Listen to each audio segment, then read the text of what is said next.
Satu kisah horor yang gak sabar kali pengen aku ceritain sama kalian, Wak. Kisah ini tuh berkaitan dengan figur seseorang yang sangat penting sekali di hidup kita, yaitu seorang ibu. Aku pernah baca kalimat yang intinya, mau setua apapun umur kita nih, kita tuh tetap butuh ibu. Bahkan setelah kita yang perempuan ini, yang udah jadi ibu sekalipun, kita juga tetap butuh ibu, Wak.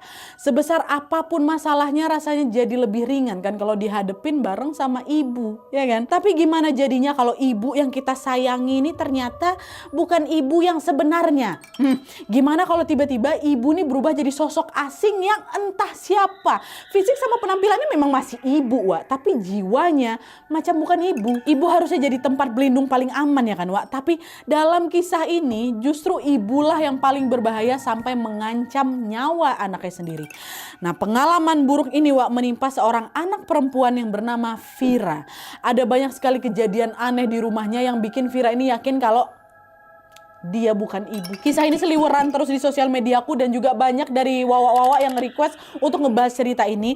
Dari judulnya aja kalian juga mungkin ada yang gak asing ya kan. Dia bukan ibu. Ini tuh adalah kisah yang kapan hari pernah trending di X dari threadnya Zero Point, Wak. Jadi menarik kali untuk aku ceritakan sama kalian semua di sini. Karena penasaran akhirnya aku ikutlah baca juga ya kan. Dan ternyata memang seseram itu, Wak. Nah, jadi sekalian memenuhi request kalian, aku akan menceritakan semuanya di sini.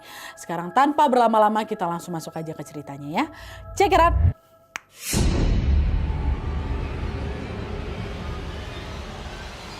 Oke, Wak, jadi kisah ini tuh hadir dari seorang perempuan yang bernama Vira. Vira ini cerita kalau keluarganya ini mulai mengalami kejadian-kejadian aneh sejak ibu dan bapaknya bercerai. Perceraian ini, Wak, ternyata bikin ibunya jadi orang yang berambisi kali. Ibu tuh langsung mengubah gaya pakaiannya, dia jadi sering bersolek, jadi sering dandan, dan tiba-tiba buka salon di samping rumahnya. Nah, nggak lama